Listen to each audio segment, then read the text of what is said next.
We've all heard that guest appearances are a great way to grow your show, aren't they? But actually, they just don't work that well anymore. But the principle behind them, the collaboration, the working with other podcasters, that still does work really well. Because, as podcasters, what's our strength? It's our speaking, it's our voice, it's our personality. So what better way to find new listeners, to find new fans, than to get in front of more people? And other podcasts are still the best way to do that.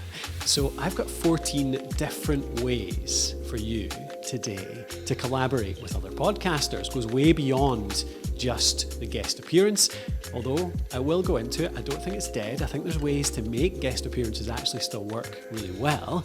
Look out for that as one of the 14 later on, but the other 13 are different ways to collaborate with podcasters to grow your audience.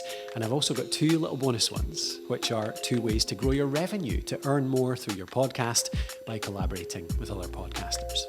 Now, just before you jump in, just to say, please do subscribe to the channel, because this video and a few of the ones I'm planning over the next few months are all monetization and growth, all for you advanced podcasters. So hit that subscribe, make sure you get them when they come out. On this one though, let's see if I can give you some homework. So I want to see if we can get some collaborations going. Why don't you pop down to the comments and pop in your podcast name and your topic and the type of audience you serve, and then have a look through the comments, see if anyone else has commented with something similar kind of audience, a similar kind of topic, maybe a similar goal. Reach out to them in the comments and let's see if we can get a collaboration happening. You can get on their show, do any of these 14 ways I'm about to describe, and let's see if we can grow our audience that way. The idea is to find a podcast that has a similar kind of audience that you do. Speaking to the same type of people, the same types of topics, but they could be complementary as well. So it could be you run a dentistry podcast. You speak to people who want to look after their teeth more effectively, and therefore you could collaborate with other dentists, but maybe you count them as competition. So it might be you only speak to dentists who have an office on the other side of the country. So you're not competing with the same people, but you're talking to the same type of audience. They're interested in the same content, okay? But equally, you could have complementary businesses. A dentist who speaks to somebody who runs a hygienist podcast, okay? So there are 2 different services in the same area. Somebody who's interested in looking after their teeth more effectively, also interested in the hygienist side of it as well, okay? So you will find people who are direct competitors, but you can still collaborate with. And you also find complementary subjects, complementary podcasters that you can work with that are not competitors and are really kind of worthwhile talking to. I think the big thing to keep in mind here is that anyone who listens to a podcast on a particular subject, they almost certainly listen to 3, 4, 5. If you're into podcasting, you're into a topic, you tend to search out lots of podcasts about that. So that's why these collabs work.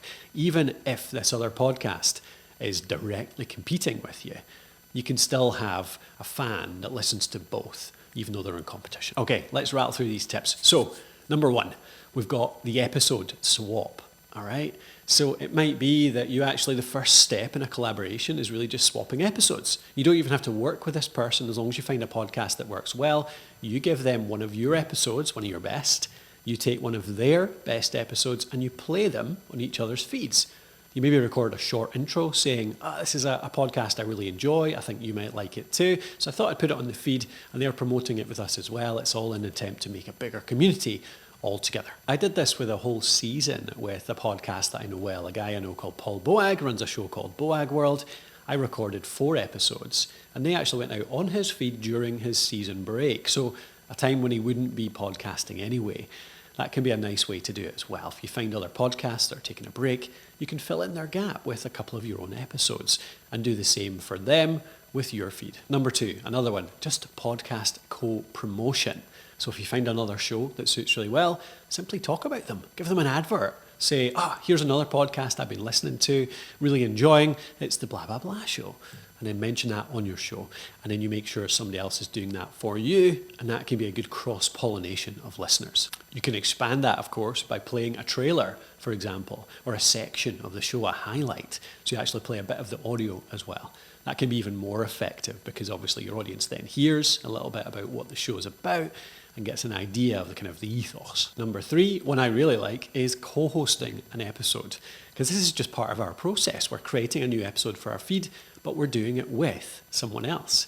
We've found a host we like, we've found a podcast we like, we bring them on the show and we talk to them, we have a conversation and create an episode all together on subjects that suit both of us. Then that episode goes on both feeds and you can talk about both podcasts during that co-hosted episode, but obviously it gets you in front of their audience, them in front of your audience, and it's always better than guesting. It's always better than being a guest on their show, having that real chemistry where it's an equal partnership, you're co-hosting, you're creating some great content together.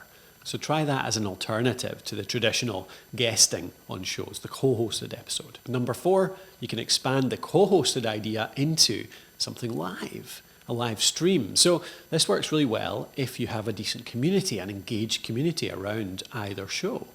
You create a live stream, you put it on YouTube Live, Facebook Live, whatever it is, wherever your community lives, and you both speak, you create a co-hosted episode, but it's live as well. So it's reaching even beyond that podcast episode. And it's kind of engaging that community. So you're getting in front of their community or they're getting in front of yours. Maybe you swap that around. Maybe you invite both communities into one live stream.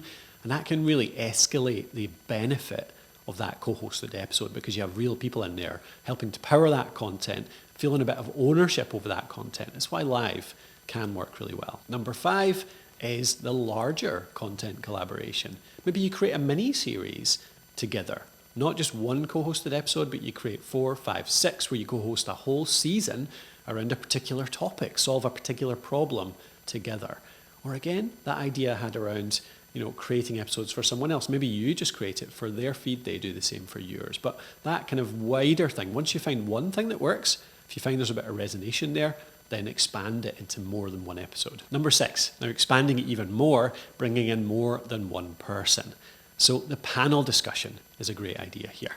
So the round table, the panel, you bring in 3, 4, 5 other people into one show and you have a big discussion. This takes a bit of skill to manage, to moderate, but it's really possible to create great content doing this. Okay, number 7. Now we have one that takes a bit more work, but can have big benefits. And that is a kind of longer term team up in the form of a podcast network.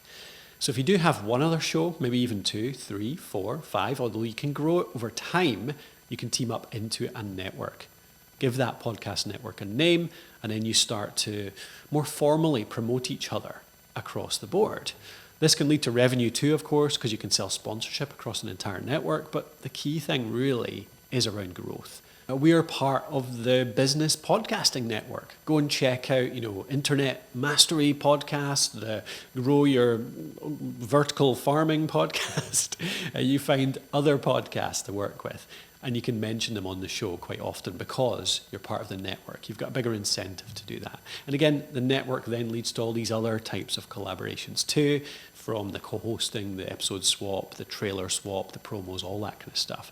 It's a way of kind of putting it under one umbrella and agreeing that you can be stronger together, grow a bigger audience together around this wider topic, and maybe even put each show into a niche within that wider topic so that you're much more complementary and kind of cover the whole thing more widely, even though you keep your own niches as individual podcasts.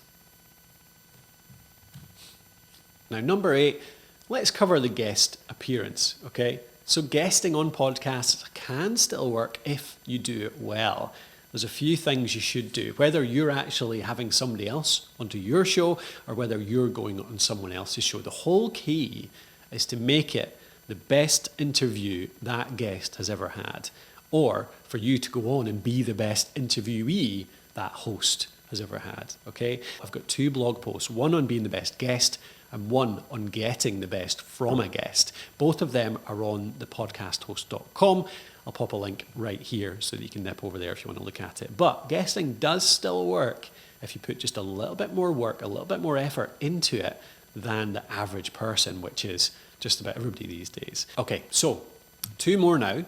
9 and 10 are 2 that take a little bit less commitment because you don't have to find somebody to actually agree to do this. So to explain, number 9 is the montage episode. So the montage episode means that you reach out to podcasters and you just actually get maybe 2, 3, 4 minutes of audio from them. So it doesn't take the commitment of having a whole thing. You bring them on your show and you create a montage. An example being, I go out there and say to 10 of my podcasting contacts, what mic are you using just now and why? Okay, they send me a 2-minute clip saying which microphone they're using, and then I put them together, clip them all together into one episode, which is all about, the 10 top mics that top podcasters are using right now. And that's an episode. And that goes out there. And you start sharing it and tagging in everyone involved. And because you're creating something a bit more significant than just like randomly tagging someone on social, it tends to get shared more and it tends to get in front of those audiences more as well. And if you play it right, sometimes you can get clips from this played on those other shows as well if it's relevant to their audience. So it can be a way to make it work too. Now, number 10, a kind of similar one, but it's around creating roundups that are relevant to your niche, your topic. So, for example, it could be a general one, the best podcasts in our niche.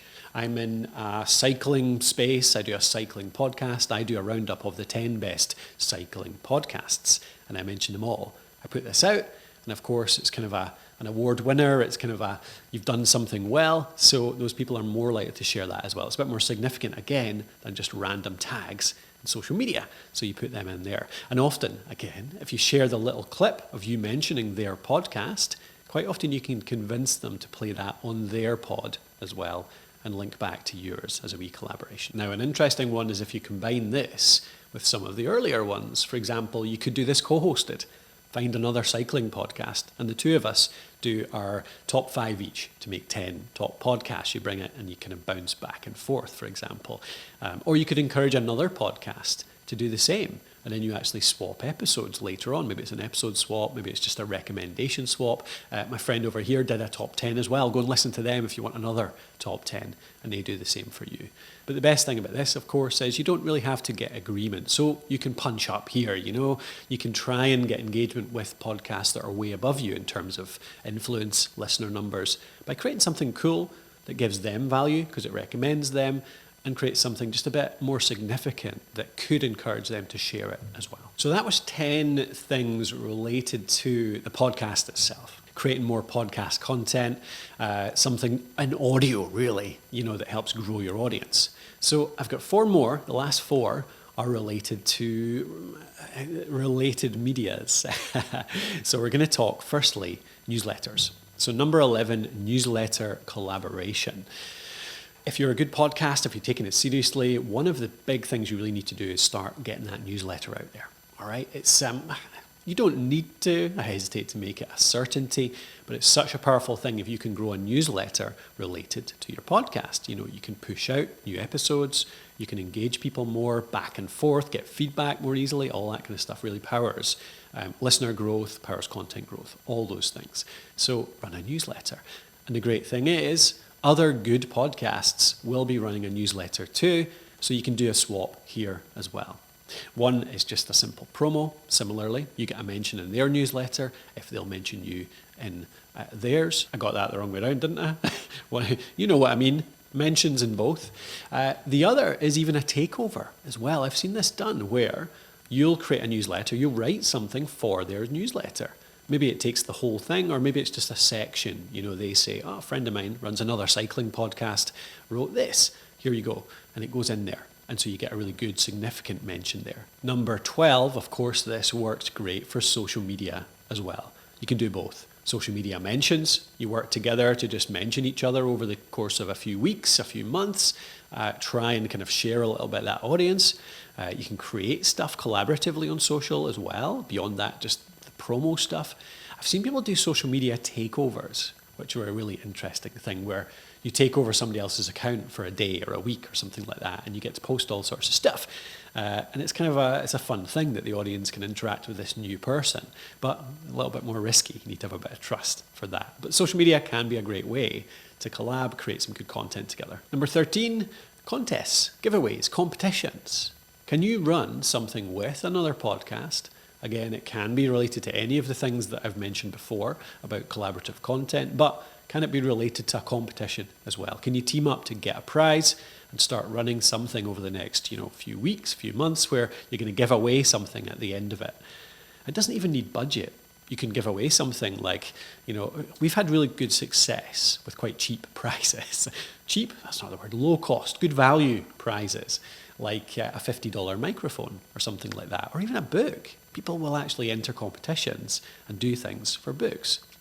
So that can be an option, or it could just be some of your time if you want it entirely free. Say the winner of this competition gets an hour of my time to help with whatever topic that you help with, whatever you teach.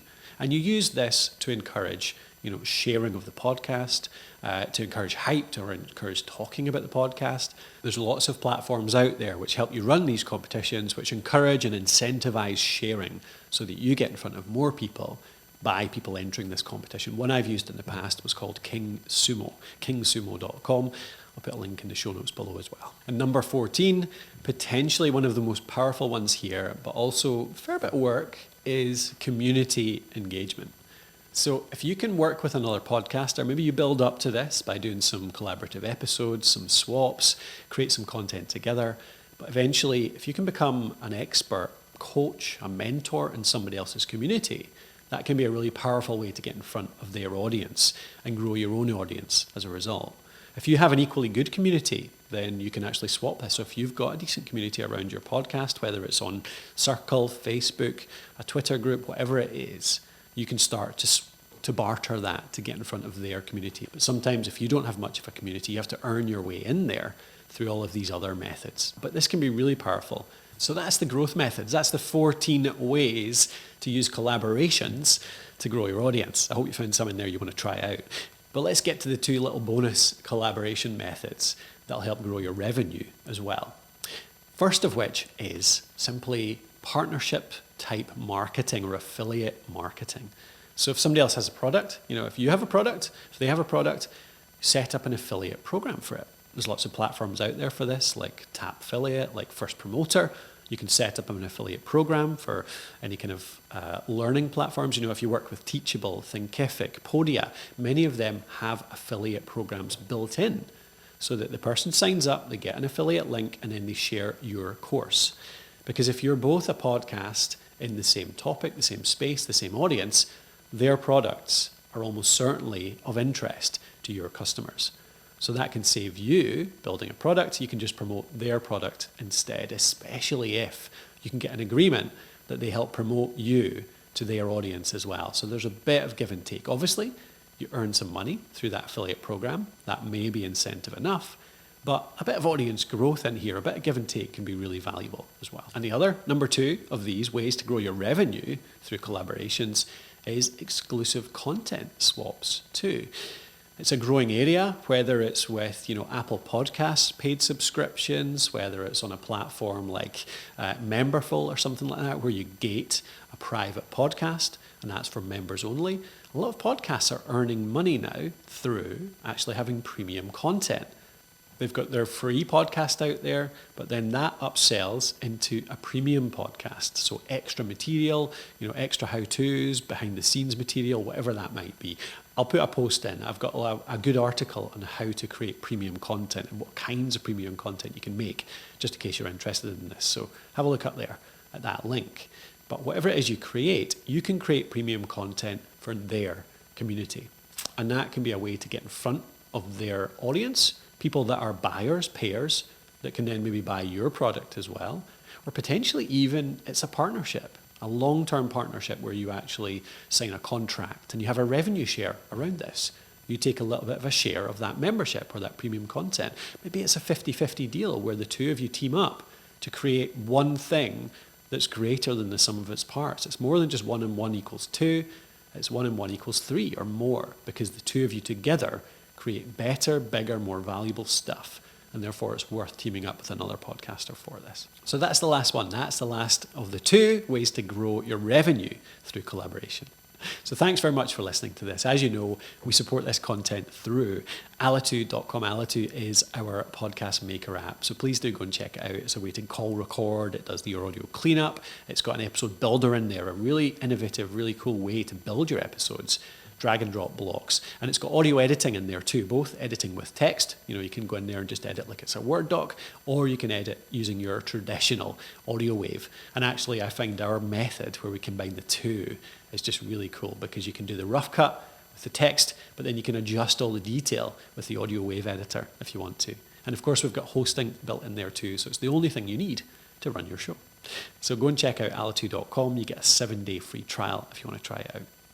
Thank you very much. Hope you enjoyed that. Please do subscribe. Like I said earlier, much more growth, monetization content coming out for you advanced podcasters out there over the next few months. So make sure you don't miss that.